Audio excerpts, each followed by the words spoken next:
இளையராஜா அவங்களுக்கு 60 லட்சத்துக்கான இழப்பீடு தொகையை வழங்கியிருக்காங்க மஞ்சுமல் பாய்ஸ் படக்குழுவினர். கொடைக்கானல் பகுதியில் உள்ள குணா குகையை உண்மைய சம்பவத்தை மையமா வச்சு எடுத்த படம் தான் மஞ்சுமல் பாய்ஸ்ங்கிற மலையாள படம்.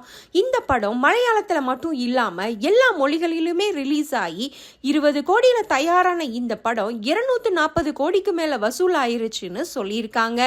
இந்த படத்துல 1991 வந்த குணா படத்துல இசையமைச்ச இளையராஜா அவங்களோட கண்மணி அன்போட காதலன் நான் எழுதும் கடிதம் இந்த பாட்டு அவரோட அனுமதி இல்லாம மஞ்சுமல் பாய்ஸ் படத்துல வந்ததாகவும் இதுக்காக நஷ்ட ஈடு கேட்டு நம்ம இளையராஜா அவங்க கேஸ் போட்டதாகவும் இந்த கேஸை சமரசமா பேசி முடிச்சு 60 லட்சத்துக்கான இழப்பீடு கொடுத்து மஞ்சுமல் பாய்ஸ் படக்குழுவினர் முடிச்சிட்டாங்க.